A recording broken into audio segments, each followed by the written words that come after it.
अस्सलाम वालेकुम।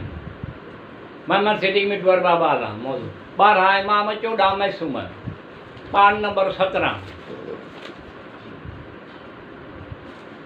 शवाहिद नबूवत सुफ़ो नंबर 171 तारीख़ बगदाद जुल्द नंबर 2 सुफ़ो 204 ऐं 14 सितारे सुफ़ो 216 ते हिकु रिवायत आहे त हिकु ॾींहुं हुज़ूर सल्लल्लाहु अलैहि वसल्लम जिन इमाम हुसैन अलैहिस्सलाम जिन खे साॼे रान ते ऐं पंहिंजे फर्ज़ंद इब्राहिम अलैहिस्सलाम खे खाधी रान ते विहारे प्यार फरमाए रहिया हुआ त हज़रत जिब्राईल अलैहिस्सलाम जो नुज़ूल थियो ऐं चयाऊं त इरशाद ख़ुदावंदी आहे त तव्हीं हिननि ॿिन्ही मां कंहिं हिक खे पाण वटि रखो। हुज़ूर सल्लल्लाहु अलैहि वसल्लम जिन इमाम हुसैन अलैहिस्सलाम खे इब्राहिम अलैहिस्सलाम ते तरजीह ॾिनी ऐं पंहिंजे फर्ज़ंद इब्राहिम अलैहिस्सलाम खे फ़िदा कयो। उन खां पोइ इब्राहिम अलैहिस्सलाम अली ॾिठी 3 ॾींहंनि बैदि इंतकाल फरमाए वियो। रावीअ जो बयानु आहे त उन वाक़े खां पोइ जॾहिं बि इमाम हुसैन अलैहिस्सलाम जिन हुज़ूर सल्लल्लाहु अलैहि वसल्लम जिन जे साम्हूं ईंदा हुआ त पाण सल्लल्लाहु अलैहि वसल्लम उनखे पंहिंजे आगोश में वठी फरमाईंदा हुआ त हीउ उहो आहे जंहिं ते मूं पंहिंजे फर्ज़ंद इब्राहिम अलैहिस्सलाम खे क़ुर्बान कयो आहे। जनाबे सैयद अलैहिस्सलाम जे मुबारक हंज में उन गुल जो टिड़णु हो। न सिर्फ़ु अली अलैहिस्सलाम ऐं फातिमा अलैहिस्सलाम जो बैतुल शरफ़ ख़ुशबू सां मुअत्तर थी वियो, पर मदीने मुनव्वरा जे घटनि जी फ़िज़ा बि मुश्कबार थी वई ऐं मदीने मुनव्वरा जे फ़िज़ा में मुश्कबार थी वई ऐं ख़ानदान बनी हाशिम सां गॾु अहले मदीना में बि ख़ुशी ऐं मुसरत जी लहर डोड़ी वई। अल्लामा सब्ते इब्न जूज़ी तज़किरा अल ख़वास जे सुफ़े नंबर 284 ते लिखे थो त इमाम हुसैन अलैहिस्सलाम जी आमद बा सआदत अमल जे 6 महीननि बैदि थी।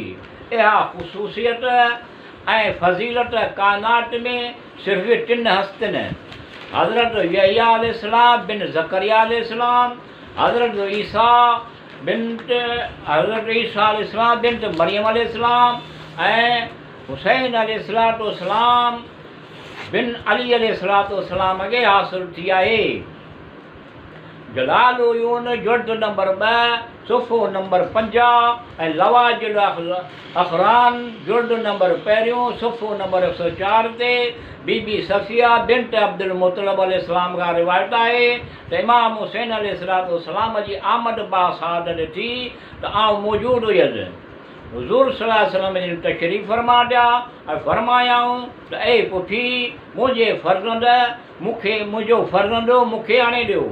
मूं अर्ज़ु कयो त या रसूलल्लाह सल्लल्लाहु अलैहि वसल्लम अञा मूं उन मौलूद खे पाक साफ़ न कयो आहे। हुज़ूर सल्लल्लाहु अलैहि वसल्लम जिन फरमायो ए पुठी तूं हिन खे छा पाक ऐं साफ़ कंदीअ, हिन खे त ख़ुदि ख़ुदावंद आलम पाक पैदा कयो आहे। जलाल उयून उर्दू तर्जुमे जे जुल्द नंबर 2 जे सुफ़े नंबर 53 ते आहे त हज़रत अस्मा बिन्त अमीस खां रिवायत आहे त आउं हुसैन अलैहिस्सलाम खे सफ़ेद कपिड़े में वेड़े हुज़ूर सल्लल्लाहु अलैहि वसल्लम जिन जे ख़िदमत में हाज़िर थियसि। हुज़ूर सल्लल्लाहु अलैहि वसल्लम जिन हिन खे पंहिंजे आगोश में वरितो ऐं संदसि साॼे कन ते में अज़ान ऐं खाॿे कन में अकामत चयाऊं।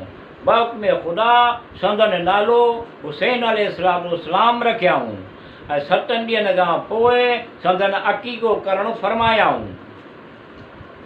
जलाल उयून उर्दू तर्जुमे जे 2 जे सुफ़े 80 ते आहे त अक्सर ईअं थींदो हो जो जॾहिं जनाबे सैयद अलैहिस्सलाम आरामी हूंदी हुई ऐं हुसैन अलैहिस्सलाम पींघे में रुअंदो हो त जिब्राईल अलैहिस्सलाम अची पींघो ॾोॾींदो हो ऐं ॻाल्हियूं करे हुसैन अलैहिस्सलाम जी दिलि विज़राईंदो हो।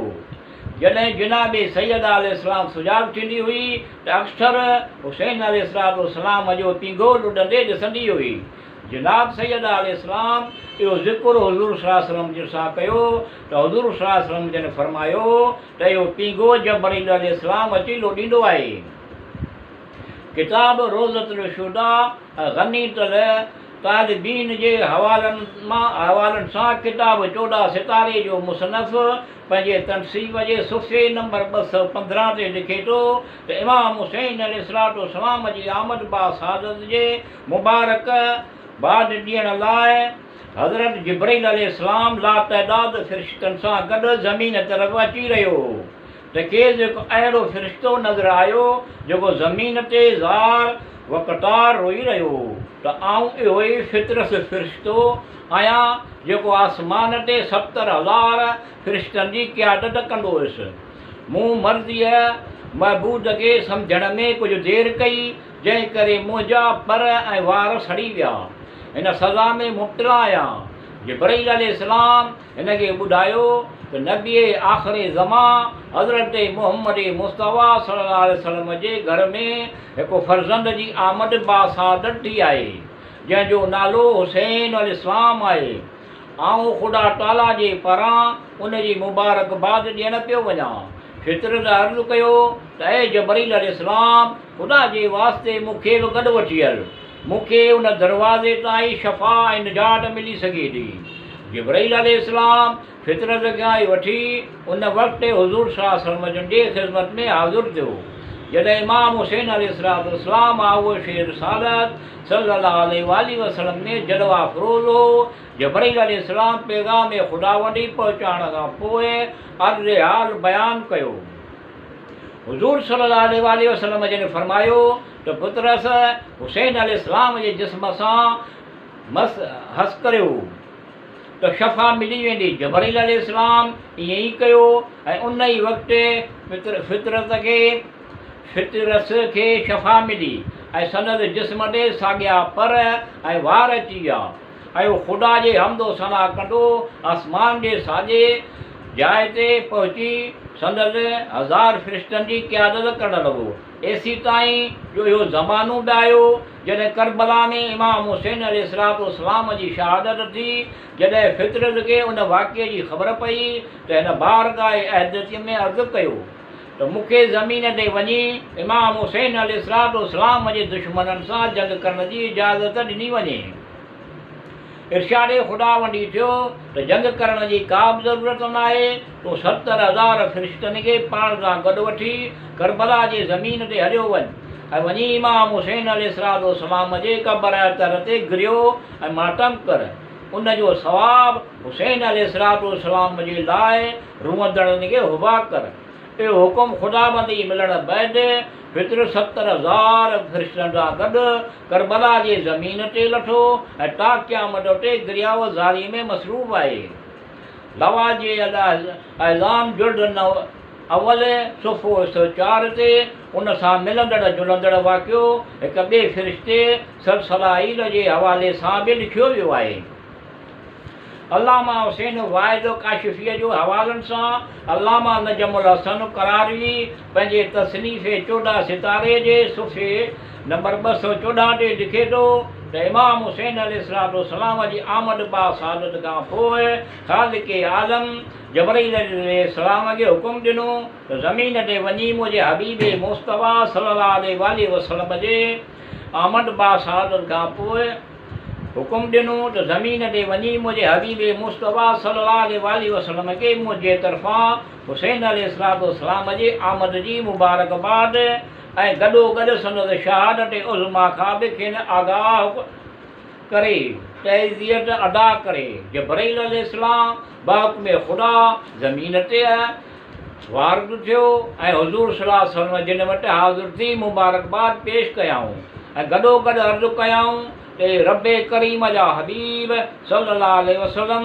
रब्बे जलील जे पारां तव्हांखे शहादत हुसैनीअ जे तहज़ियत अदा कजे थी। इहो ॿुधी हुज़ूर सल्लल्लाहु अलैहि वसल्लम जिन जिब्रील अलैहिस्सलाम खां माजरा दरियाफ़्त कई। जिब्रील अलैहिस्सलाम अर्ज़ु कयो त हिकु ॾींहुं इहो बि ईंदो जो तव्हांजे हिन प्यारे फ़र्ज़ंद खे 3 ॾींहंनि जो बुखियो ऐं उञियो करबला जे मैदान में ज़बह करे शहीद कयो वेंदो। इहो ॿुधी हुज़ूर सल्लल्लाहु अलैहि वसल्लम जिन गिरियो तारी थियो।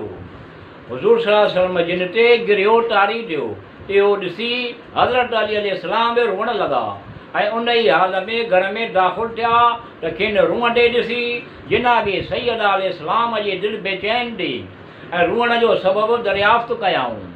हज़रत अली अलैहिस्सलाम जिन जनाबे सैयद अलैहिस्सलाम खे समूरी हक़ीक़त खां आगाह कयो त पाण बि रूअण लॻियूं ऐं उन ई हालत में हुज़ूर सल्लल्लाहु अलैहि वसल्लम जे ख़िदमत में हाज़िर थियूं ऐं खान दरियाफ़्त कयाऊं हुज़ूर सल्लल्लाहु अलैहि वसल्लम जिन खे जबरील अलैहिस्सलाम पारां आंदल शहादत हुसैन अलैहिस्सलाम जे ख़बर खां आगाह कयो त जनाबे सैयद अलैहिस्सलाम दरियाफ़्त कयो त मुंहिंजे जिगर जे बारे में कहिड़ी ख़ता सबबि शहीद कयो वेंदो। हुज़ूर सल्लल्लाहु अलैहि वसल्लम जिन फरमायो त बिना कंहिं जुर्म ऐं ख़ता जे हिन खे सिर्फ़ु इस्लाम जी हिमायत करण सबबि शहीद कयो वेंदो। जनाबे सैयद अलैहिस्सलाम वरी दरियाफ़्त कयो त बाबा साईं हिन खे कॾहिं शहीद कयो वेंदो। हुज़ूर सल्लल्लाहु अलैहि वसल्लम जिन जवाबु ॾिनो उन वक़्तु जॾहिं न आऊं हूंदुसि ऐं न तूं अली अलैहिस्सलाम हूंदो ऐं न ई हसन अलैहिस्सलाम।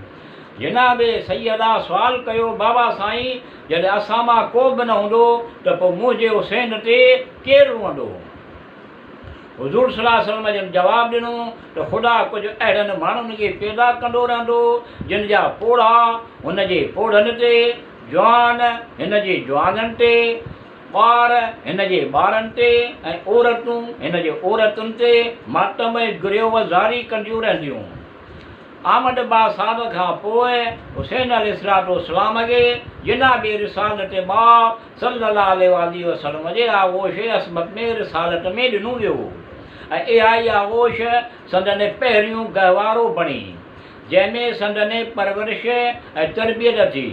खेनि इहा आगोश नसीब थी जेका इस्लाम जी तरबियत जो गहवारो हुई। उन नूरानी माहौल में हिकु तरफ़ अल्लाह जो रसूल सल्लल्लाहु अलैहि वसल्लम हो जंहिंजे ज़िंदगीअ जो मक़सदु ई इंसानी इख़्लाक़ जी तकमील हो। ॿिए तरफ़ अल्लाह जो वली हज़रत अली अलैहिस्सलाम हो जेको पंहिंजे अमल सां मर्ज़ी इलाहीअ जो ख़रीदार बणिजी चुको हो ऐं टे तरफ़ रसूलुल्लाह सल्लल्लाहु अलैहि वसल्लम जी उहा अकेली न्याणी हुई जेका ख़ातूने जन्नत हुअण सां गॾु ख़वातीन में पैगम्बर अकरम सल्लल्लाहु अलैहि वसल्लम जी रिसालत खे अमली तौरु पहुचाइण लाइ दुनिया में रौनक फ़रोज़ थी हुई। हूअं बि हुसैन अलैहिस्सलाम जे नस्ब आला जी कहिड़ी ॻाल्हि कजे।